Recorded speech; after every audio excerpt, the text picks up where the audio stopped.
Halo Sobat Digital, selamat datang di Gen Day Podcast, di mana hari ini kita akan membahas salah satu topik yang berkaitan dengan kehidupan kita sehari-hari. Ya, kita akan membahas tentang pelindungan konsumen di era digital. Nah, di era digital saat ini kita dimanjakan dengan berbagai kemudahan, mulai dari belanja, beli token listrik, bahkan minjam uang kita juga bisa lakukan secara online. Nah, tapi ada satu hal yang perlu kita waspadai. Yap, benar banget, yakni penipuan digital. Nah, maka dari itu, hari ini kita kedatangan dua tamu spesial. Pertama ada Kak Mawar yang akan membagikan pengalaman pahitnya sebagai salah satu korban penipuan digital. Halo Kak Mawar, apa kabarnya hari ini? Halo, baik, alhamdulillah. Alhamdulillah.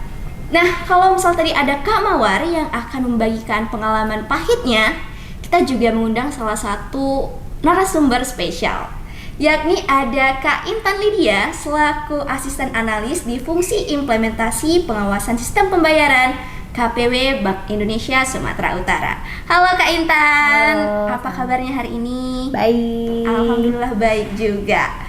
Oke, kita udah kenalan nih sama dua narasumber kita yang kece-kece. Sekarang mungkin dari Kak Mawar dulu nih ya. Mungkin boleh diceritakan gimana pengalamannya sebagai salah satu korban penipuan digital.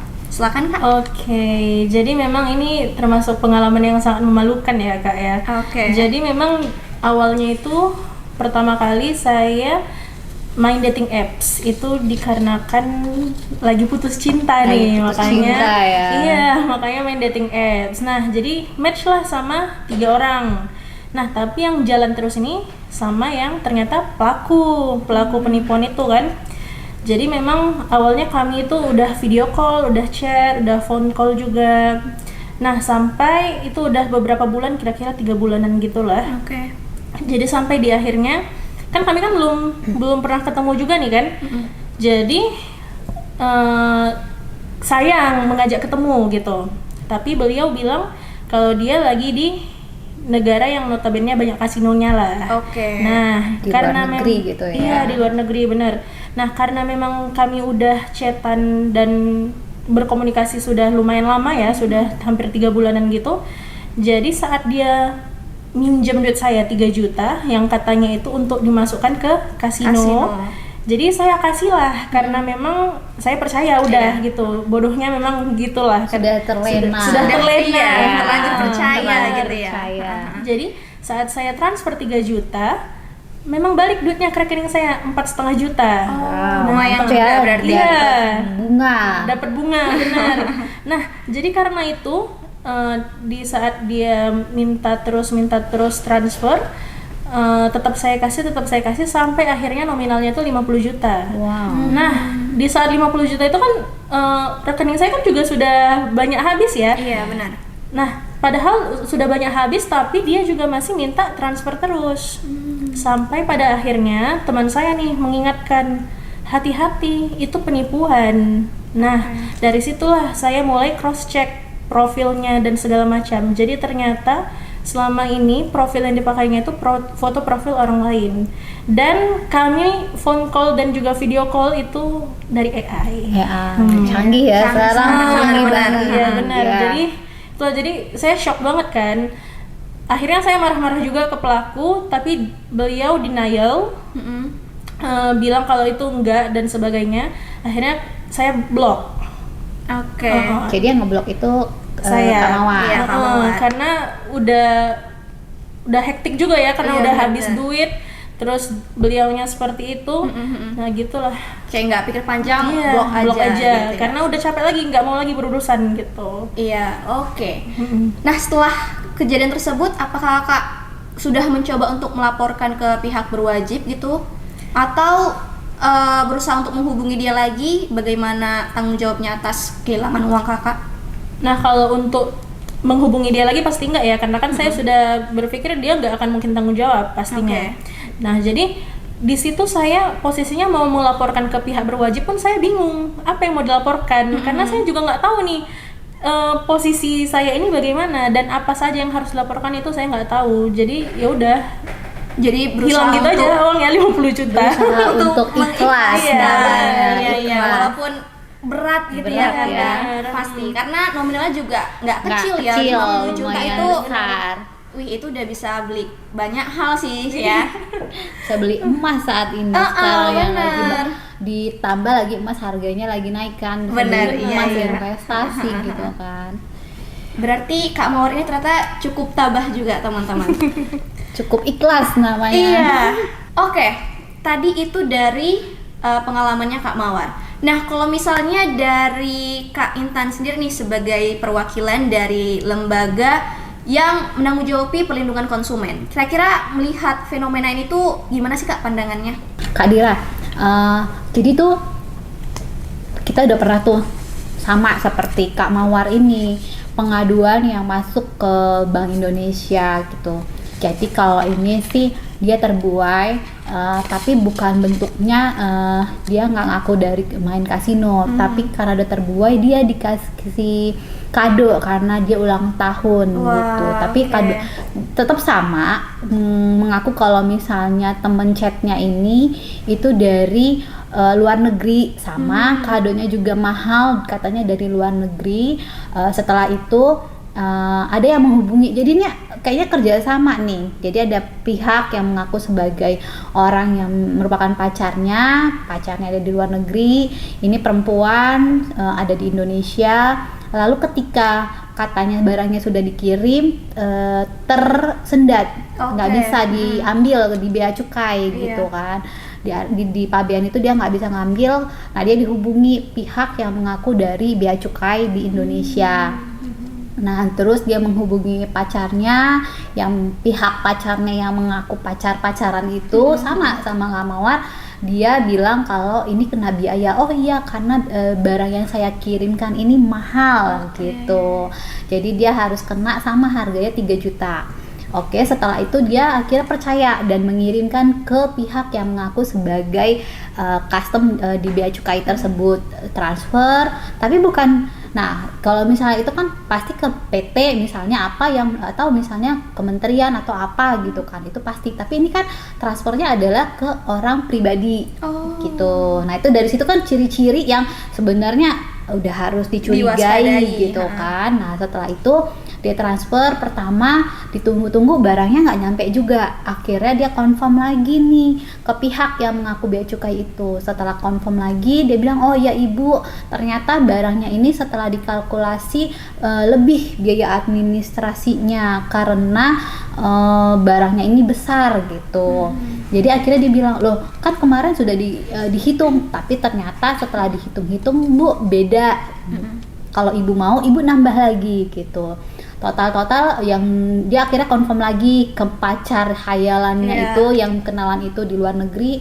Oh ya, memang barang yang saya kirim ini agak besar gitu. Nah, difotoin lah itu, entah dari mana fotonya yang meyakini supaya si korban ini dapat gitu. Percaya. Akhirnya si korban mengirimkan dengan total akhirnya 15 juta. Setelah ditransfer 15 juta ini, kalau Kak Mawar yang ngeblok. Tapi kalau yang ini si pacar hayalan yang di luar negeri ini yang ngeblok. Si bea cukainya juga yang ngeblok. Akhirnya dia nggak bisa lagi mengkonfirmasi gitu. Akhirnya dia disadarkan, oh ternyata saya adalah korban penipuan. Nah, setelah dia akhirnya cari tahu kan, kalau sekarang banyak ya ada get contact gitu. Sebenarnya makanya gampangnya kan kita nomor ini udah pernah diaduin belum ya gitu.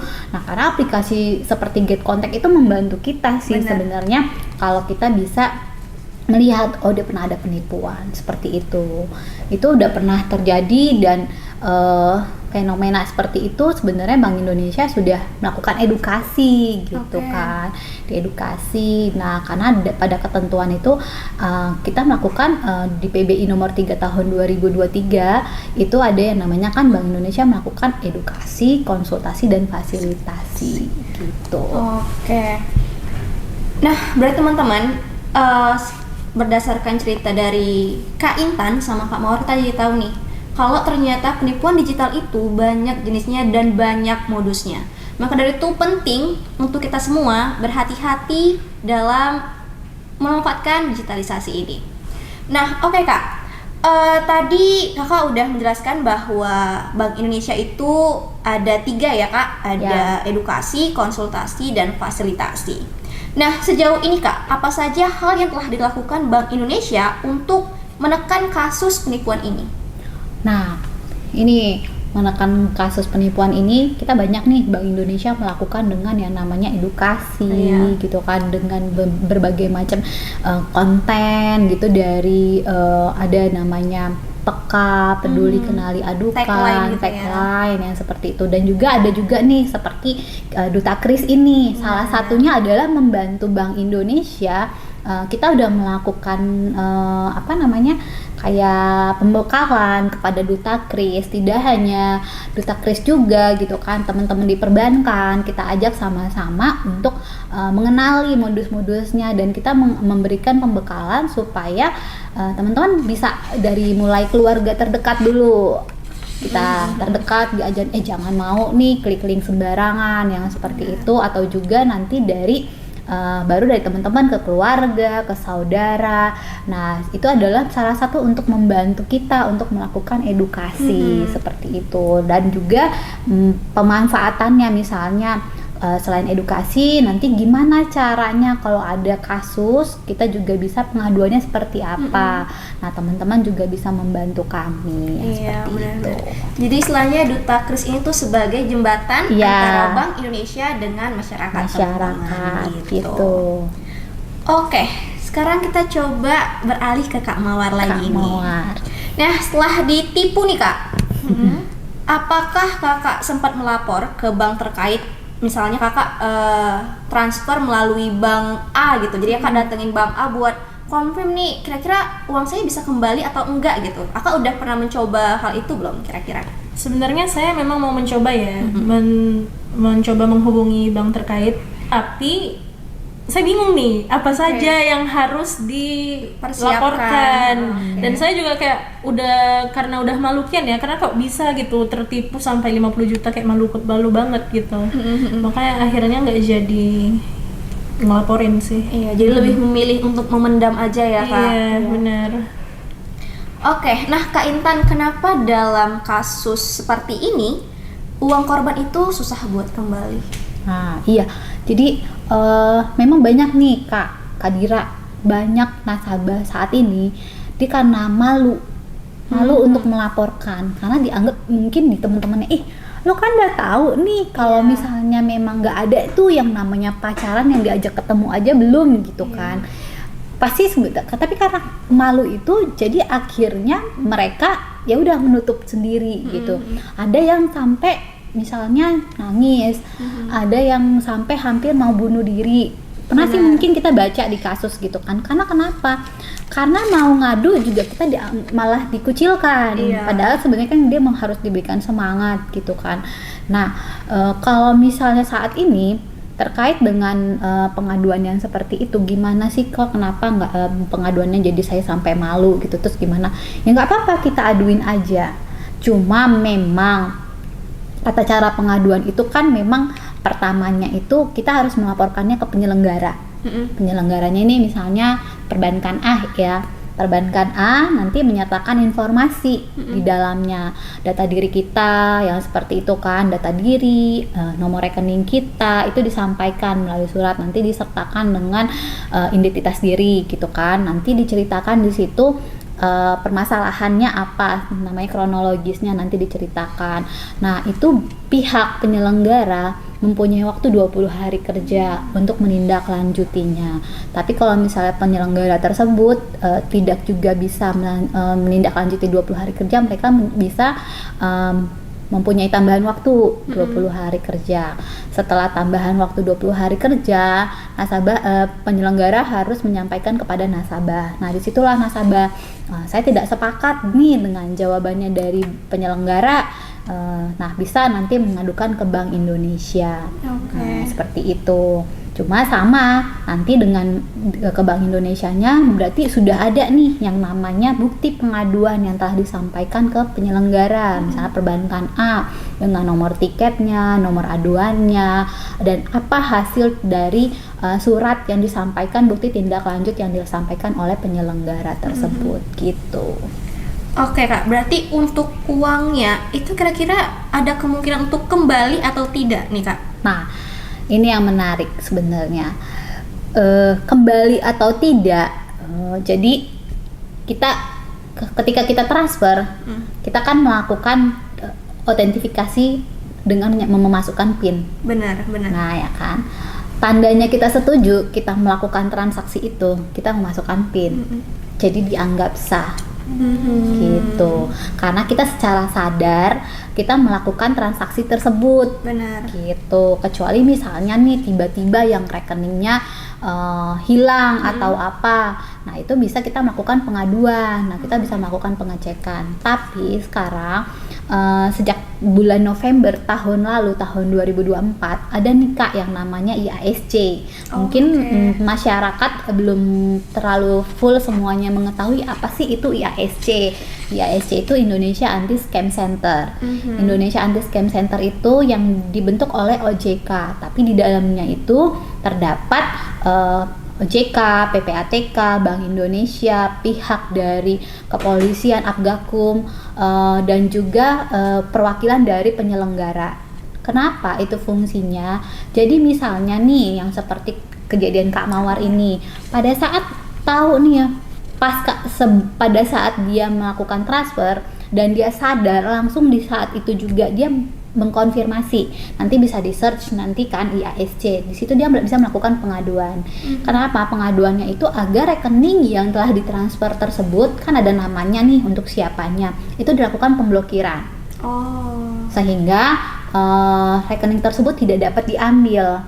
Nah, IASC sendiri ada sudah menyelamatkan setidaknya korban-korban yang mungkin pada saat tahu dia langsung sadar pengaduan itu dia bisa kembali, tapi memerlukan waktu. Tapi ada juga yang misalnya itu pengaduan yang memang karena sudah lama, tapi karena akhirnya saya mengadu gitu kan, untuk diblokir dulu agar tidak ada korban berikutnya. Iya, gitu. benar. Setidaknya cukup saya aja lah yang kena, legowonya seperti itu, tapi jangan ada korban-korban berikutnya sehingga rekening tersebut diblokir, tidak dapat diambil. Nah, nanti disitulah baru dilakukan yang namanya prosedur untuk pengecekan apakah memang ini rekeningnya memang rekening penipuan yang seperti itu gitu. Jadi melalui IASC ini banyak, nggak hanya dari contoh yang Kak Mawar, bisa juga banyak kan sekarang tuh MLM.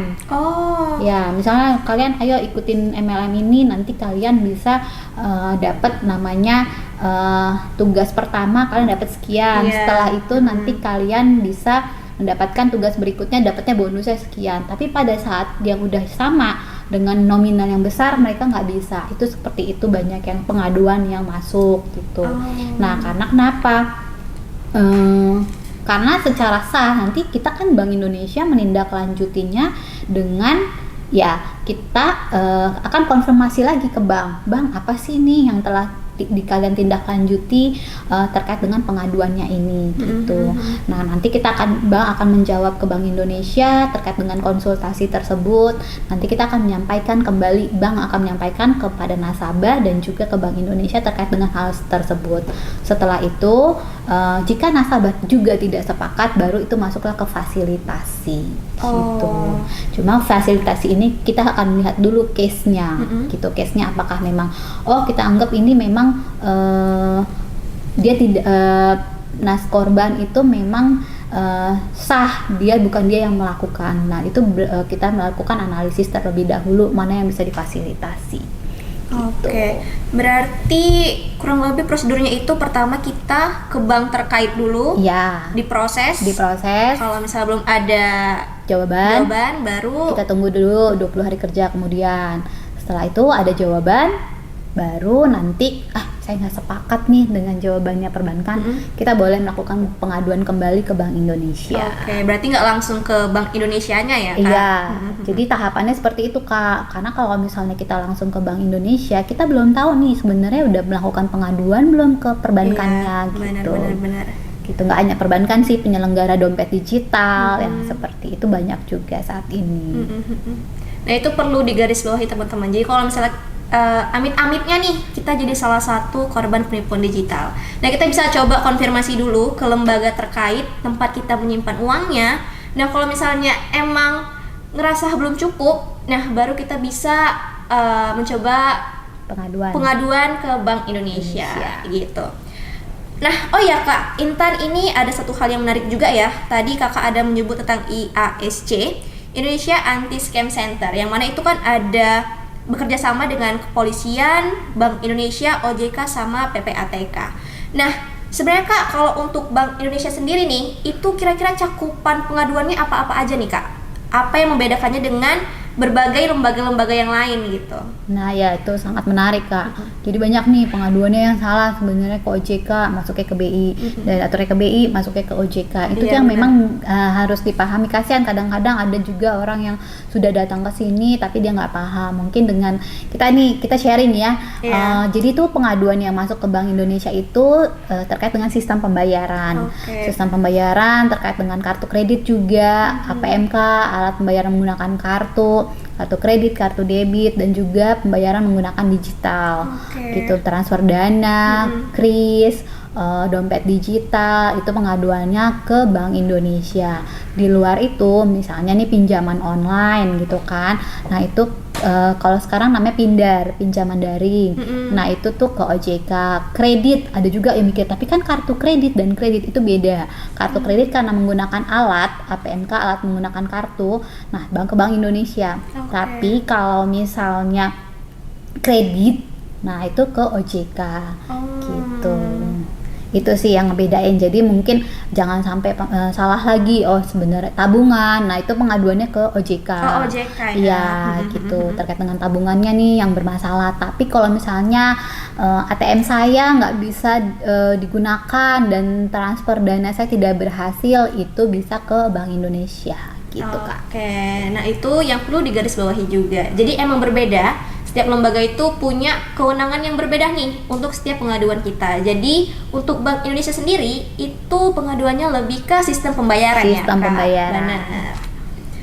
Oke, nah Kak Intan nih mungkin menjelang penutupan bisa nih ngebagiin tips praktis buat pendengar kita. Kira-kira gimana tipsnya agar kita terhindar dari kasus seperti Kak Mawar tadi? Ya nih juga mungkin untuk Kak Mawar dan juga kepada teman-teman semuanya, kita punya tagline terkait dengan pelindungan konsumen, namanya konsumen cerdas, peka, bertransaksi. Apa tuh peka? Peduli, kenali, dan adukan. Pedulinya peduli apa? Peduli terkait dengan produk apa yang kita gunakan. Jangan sampai kita nggak kenalin nih namanya produk-produk itu apa, kita asal make, jangan sampai FOMO aja. Dan juga kita kenali ini modus-modus penipuannya apa saat ini. Lalu kalau kita punya permasalahan, kita adukannya kemana? Kepada penyelenggara. Kita juga harus tahu penyelenggara itu siapa terkait dengan produk yang kita gunakan dalam sistem pembayaran ataupun keuangan yang lainnya. Jadi konsumen cerdas, peka, bertransaksi. Peka. Oke, itu tadi kalau misalnya tips dari Kak Intan. Nah mungkin sepatah dua kata dulu nih dari Kak Mawar. Mungkin ada yang mau disampaikan ke pendengar kita. Kira-kira apa pesannya gitu? Jadi mungkin sedikit pesan dari saya ya. Intinya kalian jangan terlena lah sama yang namanya dating apps dan pacar-pacar online itu, karena bisa jadi itu adalah pelaku penipuan gitu sih. Salah satu celah nih ya. Bener, salah satu celah, karena zaman sekarang kan sudah canggih ya, sudah ada AI, sekarang makin banyak, makin ramai penipuan. Benar. Gitu. Semakin canggih, semakin marak penipuannya. Benar. Oke teman-teman, gak terasa kita udah di penghujung podcast kita kali ini.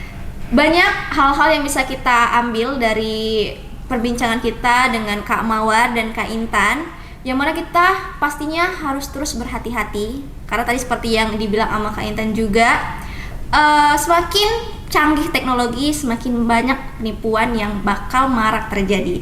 Maka dari itu pastikan kalian itu peka, ya Kak? Ya. Peduli, kenali, dan adukan. Jadi konsumen cerdas, peka, bertransaksi. Oke, terima kasih sebelumnya kepada Kak Intan yang udah sama-sama hadir di podcast kita hari ini, dan Kak Mawar yang udah berbagi pengalaman pahitnya sebagai korban penipuan digital. Nah, sekian dari kami podcast Gendai. Sampai jumpa dan selamat siang. Ya.